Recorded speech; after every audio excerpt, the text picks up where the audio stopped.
Today we are diving into Dark Winds Season 3, Episode 6. Welcome to Screens in Focus, the podcast where we talk about TV and movies. I'm Diana. Renee is back. Hi, Renee. How are you? Hello, I'm very good. How about you? I'm doing really, really good. And we have so much to cover, so we're going to get right to it. And we're going to start with our question of the day. Because this concentrates on Joe and his dreamlike state, I do want to know, and our question of the day is, do you think dreams can help you process real life pain?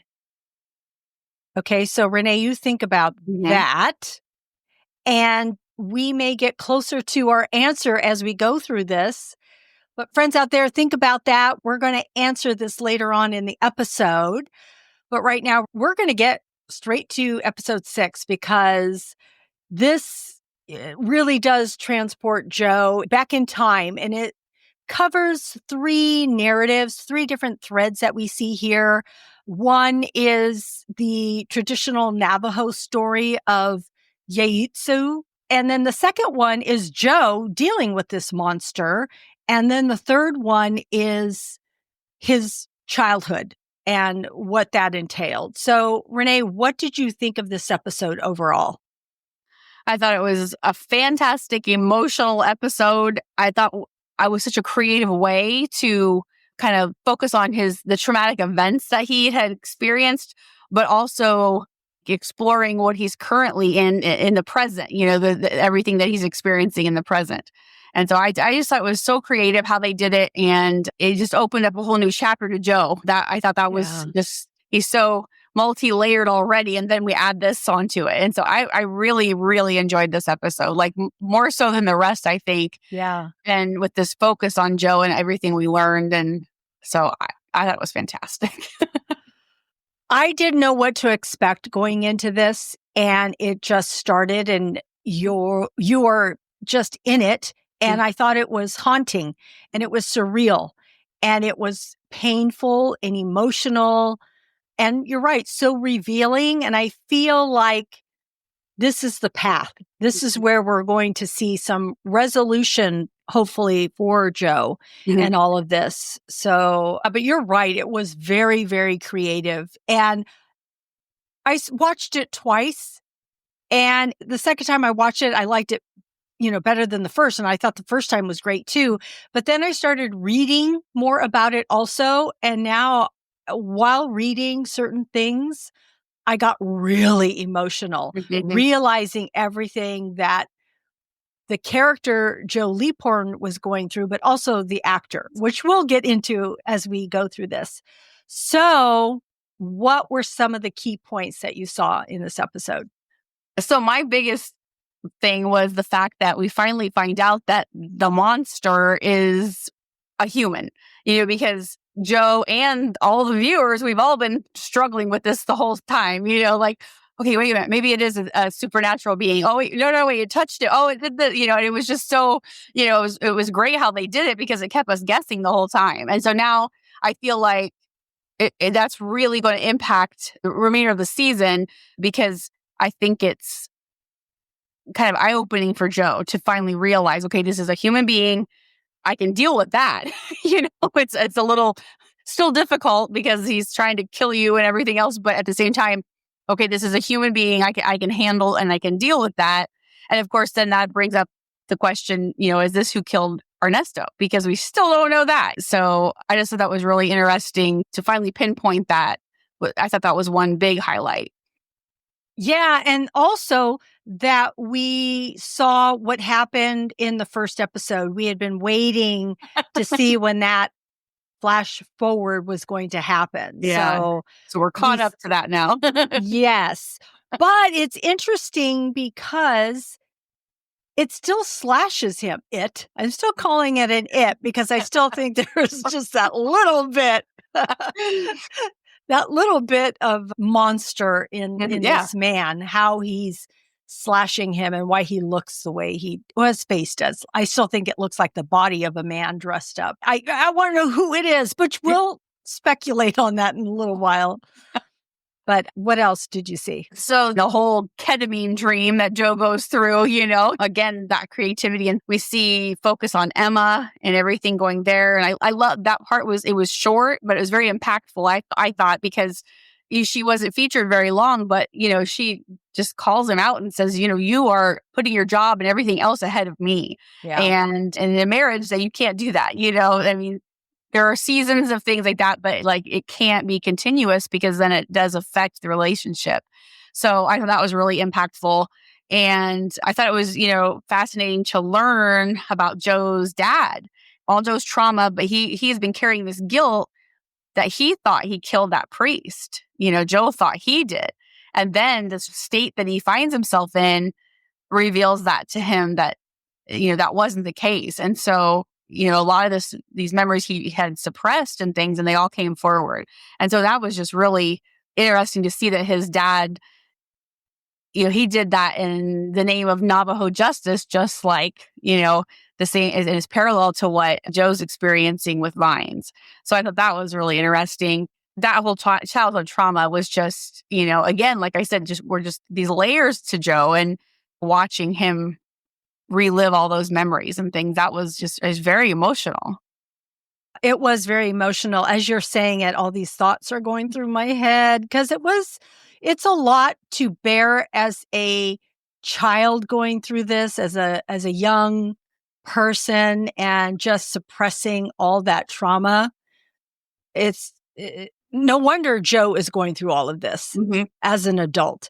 And we see the decisions that he makes as an adult and not really knowing where that stems from. And I think that we do that as people, right? We make decisions or we react a certain way and we question ourselves, why did we react that way? And thinking about our past. I know I do that a lot. Oh, yeah. Yeah, because it's just something you are impacted by your family life and how you grew up and experiences that you had and events that happened, to you. So I really did enjoy the imagery that we saw, the story, the play being set with the two twins and dealing with the monster. I thought that was a really nice concept because I was aware, because I had looked the information up, but people that are not aware, it was kind of nice for them to see this story play out the way it did while interjecting Joe's story as it was going back and forth. So I thought that was pretty cool too. Yeah, it was very cool. When they were in that dream, when he was in his dream, and one portion when he was the broken plate, when she was serving the food to everybody, I kept wondering, what does that broken plate mean? And I don't know that it reflected anything specifically, but at the same time, I heard where the director said that everybody at the table was actually Joe. So he was dealing with himself at different aspects, I guess, of time. So I found that really, really interesting. Yeah.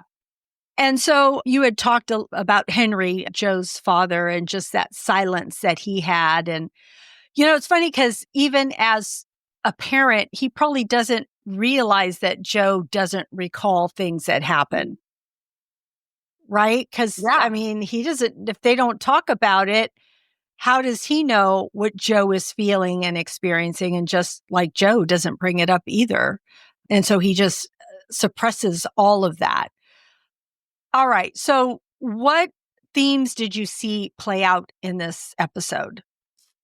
Well, for Joe, just the trauma was, that was just difficult. Yeah, that was really hard to watch because that people go through this and they experience this, and just to watch all of that and, all the burden that he had carried for so many years about, as kids, I know there's been situations where I've talked to a parent or and I'll talk about a situation like, wait a minute, that's not exactly what happened. But as a kid, whether it's traumatic or not, you have, like your kind of jaded view of whatever it is, and if it is a trauma thing, I imagine, you want to put these adults you look up to in the best light kind of thing, so like it's where he would, couldn't believe his dad would do something like that. Had to have been him kind of thing, and so I just think sometimes our childhood memories are just because we were children when it happened, that you don't have the, maturity to understand or grasp it. So, for him as an adult now to see all this happening,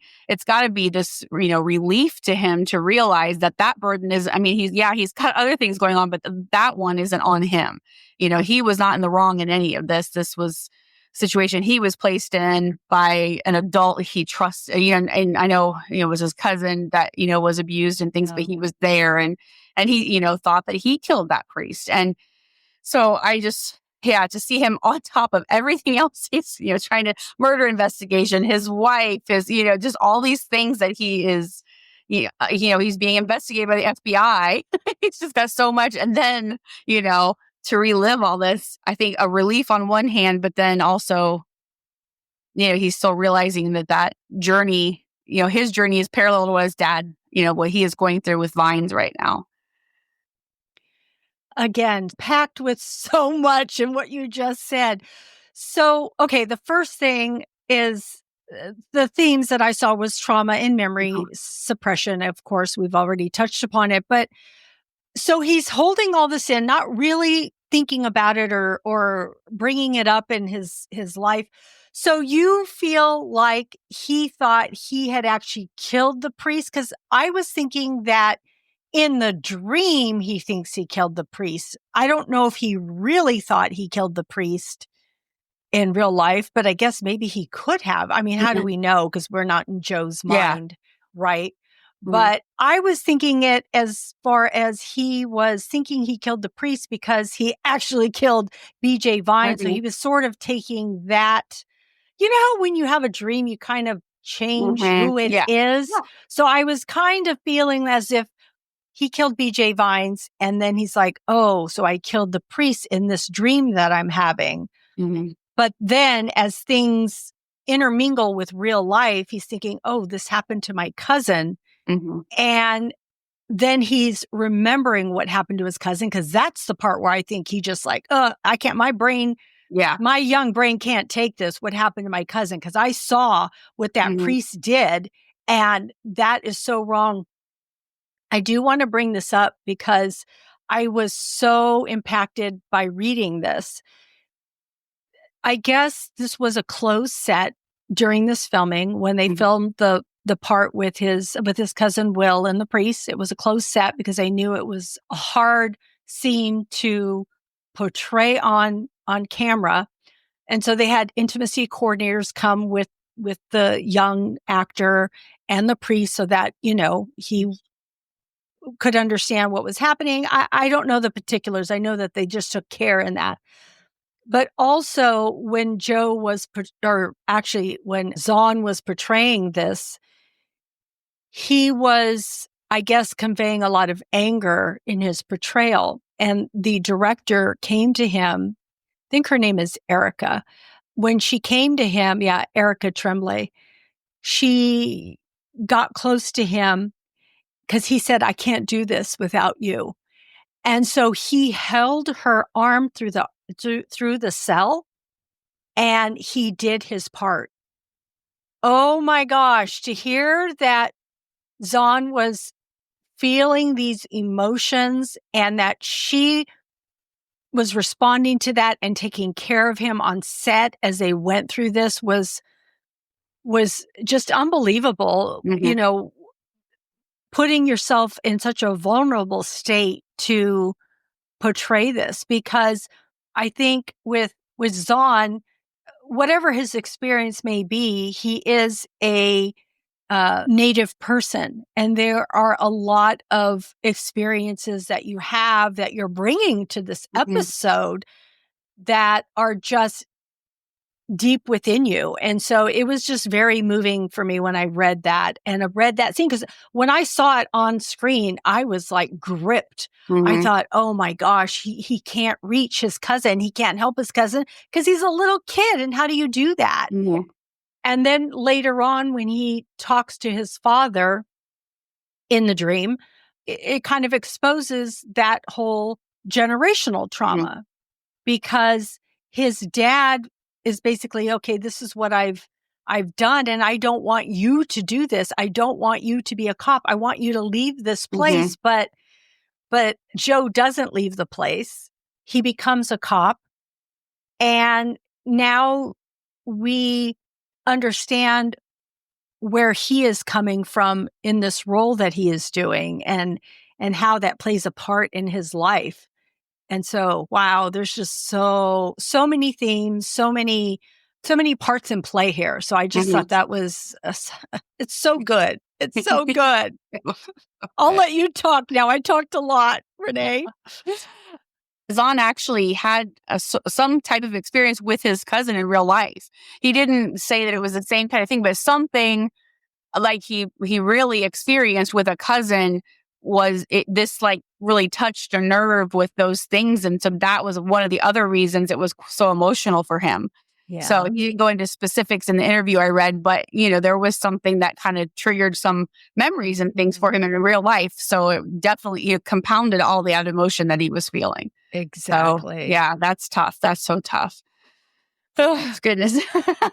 Well, that just shows you the talent, right? Mm-hmm. The talent that Zahn is, that he's willing to bring that up in him. And because sometimes that's too scary. People cannot do it. Mm-hmm. And just like he is portraying Joe Leaphorn, Joe can't face this. He can't face what has happened. And a lot of people can't. Mm-hmm. And so it's brave for the character and it's brave for the actor. Mm-hmm. Yeah, absolutely. Yeah. One of the other, I guess, themes that I really enjoyed was all the cultural aspects of us seeing this. We heard about these hero twins, but again, like you said, you had stated earlier, they didn't really go into it much. And unless you researched it, you really didn't know. And so I just loved seeing that the whole thing as a play. I just, it's so stinking creative. I just can't believe this episode because to put that, this play is playing out here while Joe's life is, kind of mirroring what's going on there. But I really, really enjoyed seeing all of that. And it was just a great way to highlight, like an important part of the Navajo culture and that story. So I really enjoyed that a lot. I did too. I did love that. Of course, I love anything that we learn culturally as we're watching this. So I thought that was a great way to show us that. Now, was one of the kids George's younger brother? Or I don't know, his face looked familiar. I'm like, have we seen this kid before? Is he one of the kids that we've seen in something? Or is I thought the same thing, but I didn't ever put it together. I didn't do any research to see if that was someone, but I thought the same thing because at one point I got kind of like, wait a minute, who is this kid? Yeah. So I didn't research that to figure that out. Yeah. But I thought something was familiar. Yeah, I did too. And what about Washington and Joe? Because it's interesting because they're dancing. And at first I'm like, why are they dancing? But they're dancing around each other. Are you going to get me? You're not going to get me? Are you going to put the clues together? How are you doing this investigation? Oh, she's following the book. And, but the book doesn't always work for Native people because they get the raw end of the deal and they never get justice. It was so interesting. What did you think of all of that? I just loved that. I loved just seeing her all dressed up like that was fun just to kind of, it's transformation from what we've seen her in her business suits and all this kind of stuff. So that was fun. But yeah, I sat there and watched. I'm like, okay, why are we dancing? Oh, we're dancing around everything here. It's literal. Yeah. So yeah, I thought it was just really, really good. And, I think this, shows us that, she knows a lot more than she's sharing, which we've suspected just by things she's said. But this is very revealing for him to see or kind of get more insight into what she knows without really saying it, and that stuff. How does he get out of this? If, when this segment ends, is he going to be arrested or what's going to happen? So it's very exciting and it gives me some anxiety for him. Yeah, for sure. Well, as you said that, I couldn't help but jump to the next episode previews where Emma says something like, what do you know and what can you prove? Yes. I love that because we've seen this where we know she's upset with him, but she's still her husband. And she's just like, being the wife of a cop. She's like, so what can you prove? So maybe it'll come down to that. I don't know. Oh my gosh. We only have 2 more episodes. I'm not sure how we're going to get through this, or how we're going to get through this until the next season. Because like I said, I think there's going to be I think they're going to, clear this investigation up. But as far as some relationships, I don't know where they're, what's going to happen with those. But I'm assuming that she's going to close up her investigation at the end of this. But who knows? Maybe not. Maybe not. We'll have to wait and see. And like you already mentioned, Emma not being prioritized. And that's what that whole fence building and her produce and her putting the key in her mouth and and swallowing it or whatever it is. Do you have other thoughts, theories, takeaways? What did you think about George? Do you have any thoughts on George? Or I just wonder what forced, this thing obviously has been pursuing him as well, because he's trying to wake him up. Wake up, he's coming. That's why, I was thinking, which I'm sure everyone's thinking, who killed Ernesto. So that could, if maybe he witnessed that or so, I don't know. Yeah. But again, then, I'm still like, okay, what does this tie back to the dig? We need that last piece, because there's something tying this all together. Yeah. So I thought it was really interesting that he was, he was very brave. I mean, because he's a young kid. Even when, Joe sets him up the gun, he's like, well, if the shotgun hunting, it's kind of the same concept. And so, he did his best to try to protect Joe while he's obviously suffering on the ground there and everything with an arrow in his neck and all of that. But yeah, so I thought it was really interesting to see him, and because we've been wondering where he's at, and he's been hiding out. And what's he hiding from? Is it just this guy, or is there other things going on? So it makes me wonder if this, well, let's call him the monster still, because we don't really know who it is. One, is he really wearing that, or is that just Joe's interpretation of this guy, right? Because why would he be wearing that? So it makes me feel like the guy probably doesn't really look like that. It's just Joe's imagination, because that's what Joe is going through. And then we talked about that dart that is in him, and what's in the dart, who would have that dart. I still think it is that doctor researcher person, because they said he's 6'2". I think that guy was fairly tall. Yeah. And why would they introduce them at the beginning and then we don't see anything? I mean, we're at the last 2 episodes here. We haven't seen him at all. Well, in an interview, Zahn he confirmed that the dart was ketamine, because that's what they use on animals to sedate them and things. And so... Oh, okay. Yeah, so because that's why I said ketamine dream, because that's what he said. I wondered why you said that. Yeah.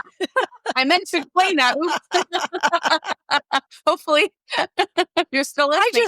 I just thought that was the drug of choice currently. That's whenever 70s. Actually, he confirmed that that's what they use them tranquilizers for animals and things.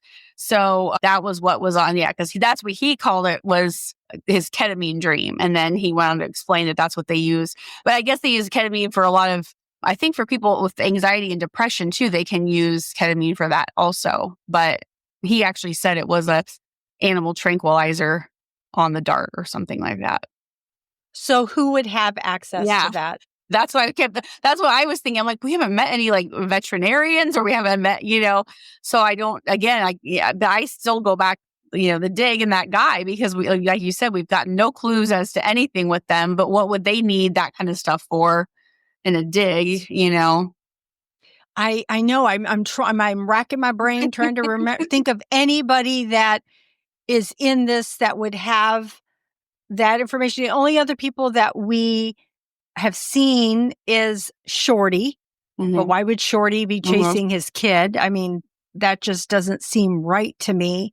And then Gordo, it's funny.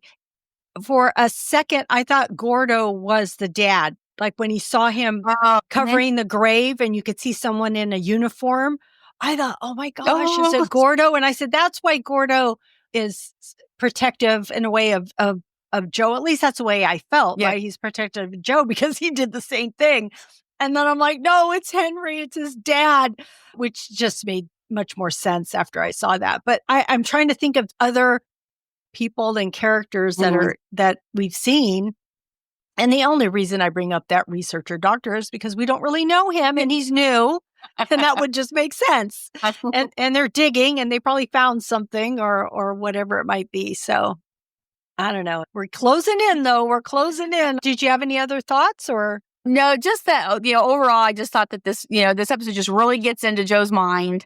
And I think, the next episode's going to be like I don't know, kind of a wake up call for him. Like he's been in this state. All this has happened. He's gotten hurt. He realizes the guy, it's likely a human, which I feel like in my mind anyway, I could deal better with a human than a supernatural entity. Yeah. Okay, I can handle a human, but this other thing, I don't know what to do with.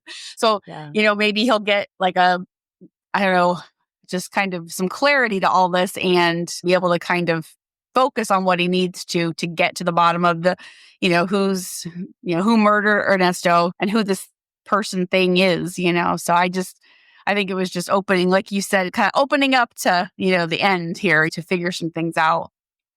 I definitely think that, Joe, even though this can be very painful, it's what he needed to remember, recall, experience so that he could move on and not be in a guilt blaming stage. It's more like acceptance of things and being able to move forward. So I do think that this was the key for him to move forward, even though it is very, very painful. A couple of things I wanted to bring up from the director.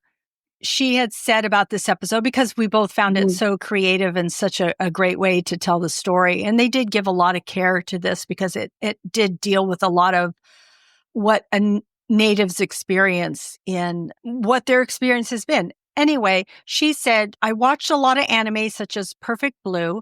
David Lynch was a huge inspiration in this episode and thinking of how to have creative transitions from one scene to the next. She watched Eternal Sunshine of Spotless Mind and Everything Everywhere All at Once on repeat and just kind of try to put things together and craft it together. So I thought that was kind of cool.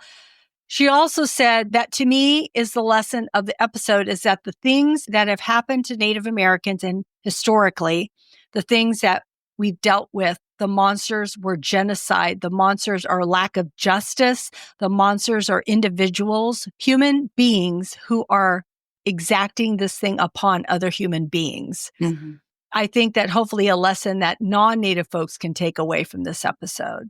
So I think that's why it was very important that this is a human being doing this to another human being. So just information on the last thing I wanted to say about this episode before we get to our question of the day is at the very end, we do hear Bob Dylan's Knocking on Heaven's Door, which I thought was pretty cool. Pretty cool song to have play over the ending part of this. All right. So our question of the day, Renee, are you ready for it? Do you think dreams can help us process real life pain? Yes, I do. I feel a lot of times, like, I know, like, things, you'll revisit them in a nightmare or, that kind of thing, or just revisit it. And I feel like it's more of a safe space that you can think of different ways to deal with the situation or how it could be handled or things like that. I know personally, I have dreams sometimes that I wake up from, I'm like, that was so real, not necessarily a traumatic thing, but like, it's like, so, it just seems so real. Like this could have been sometimes my dreams are just really weird. And I'm like, okay, that was totally not real. There's no way that could happen. But then you have ones where you're like, wait a minute, that was like a situation I could have been or it wasn't or something. So I feel like, the trauma could come back as a nightmare, but at the same time, you can process that as maybe a different outcome, I guess, or something like that helps you kind of heal from things or whatever. So I think it can be done.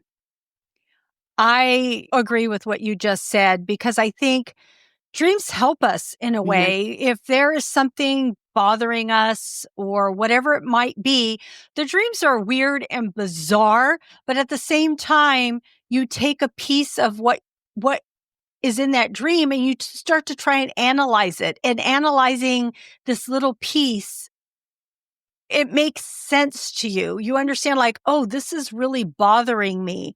And you see it sort of outside of yourself. And I think it's easier to recognize or figure out a way to deal with it because of it. So yes, I do agree. I do think that dreams can help us process real life pain because it's all of us, right? And we're trying to help ourselves. So I think that is what it does. So friends out there, what do you think? Do you think dreams can help us process real life pain? Please let us know what you think in the comments. And if you just want to comment on the episode, that's fine too. We want to hear from you. So comment wherever you're watching.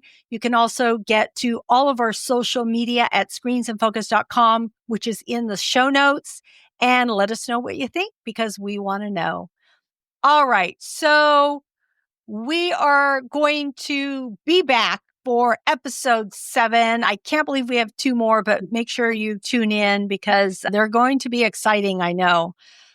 All right. That's our wrap up of Dark Winds. Let's head over to our TV and movie recommendations. So, Renee, have you been able to watch anything? And if so, what is it? So as far as shows, I watched Pulse, which is another like emergency room, kind of like the Pitt. It was ranked pretty high on Netflix, like TV shows for the week and that kind of thing. So I thought, well, I'll check it out. But it's not the Pitt. So, I mean, the Pitt was literally like, oh, I got to wait next week for the episodes. I could not wait. It's not bad. It's just not as maybe dramatic and it's not as good for sure. And it's not like it's a bad series. I watched the whole thing through. I was like, I kind of was starting out slow, kind of like, okay, am I going to keep with this? I'm like, yeah, I just got to finish it. So I finished it. And then I was like, okay, well, they set everything up very nicely to go into another season if Netflix would renew it. And I'm pretty curious about several of the characters that I like, well, okay, what's going to happen next to them? So it's really one of those ones I'm indifferent to. And it's hard. If you watch it, don't expect the Pitt. Don't expect it to be that good. It's not terrible at all. I feel like I'm just kind of like on the fence here. I don't know which side to go with this one. So, it's on Netflix. Then I watched The Lady's Companion. Okay, so I read a thing and it said, this is like Bridgerton meets Fleabag. And I'm like, that sounds brilliant, I only watched the first episode and I'll probably watch another one just to make sure, like the first episode, they just didn't need to, kind of whatever. It's just silly. I feel like it's just really silly. And I love period dramas. I love Bridgerton. I haven't watched all of Fleabag, but what I watched of it was funny and it was, all the edgy and stuff like that. But I don't compare it to either one of those because, and I can't tell you what period. It's not Bridgerton's Regency. I don't know what period it's at. And the costumes are beautiful and the colors are beautiful. It's filmed really nice.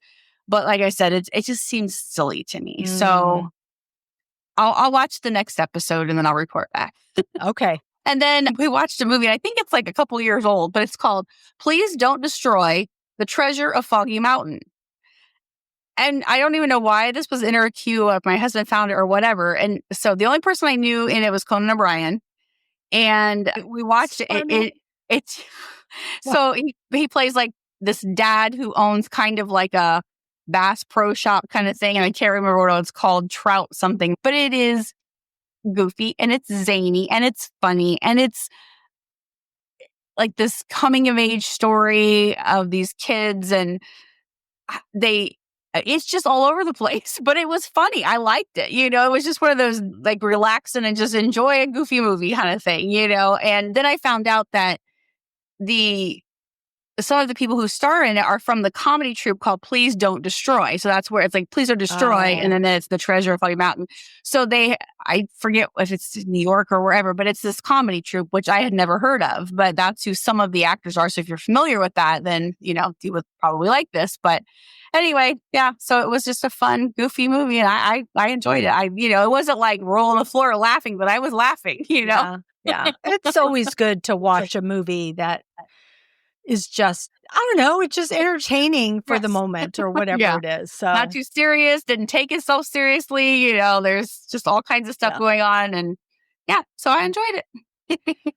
So I haven't watched The Pulse. I don't think I'm going to tune into The Pulse, but I did want to say that I heard the same feedback that you gave. It's not the Pit. So if you're going in thinking it's the Pit, it's not. But the fact that you watched the whole season, I mean, that's saying something, right? So it was at least watchable for you. Yeah. How many episodes were there? I think, was it 8 or 10? Maybe 10. I think it might have been. Wow. That's a lot of episodes to watch for something that you weren't sure about. To give it its due, I mean, I just think if the Pit wasn't there, I think it would just be doing so much better. Well, as you can tell, Renee and I like the Pit. So if this is the first time you're tuning in, go watch the Pit. And I don't know if we even talked about the finale or not, but man, oh man, it was such a good season. And I wasn't even the first 3 or 4 episodes. I thought, okay, this is good, whatever. But man, it ramped up as each episode went on. Mm-hmm. And no, Wyle is so good in it. I know. He's just, I'm really impressed with him because I don't think I've ever seen him in much of anything since ER, I mean, that's what I remember him from. And it wasn't like he made this huge impact on me. I just know, oh, that's a guy from ER. But he was just so good. And he just, everything he did was just, I don't know, just so much goodness. Well, and I don't think I said this here last week because I did talk to somebody about this, but like he's the new internet crush. Did I tell you that last week or not? No. Okay, so it was something else. Like he's all over the place. People are like, Dr. Robbie, I'm sick. That's so funny. And then I think he was on Jennifer Hudson or something like that. And she was telling him, she's all, that, you're it on the internet. And he was like, his cheeks were beet red.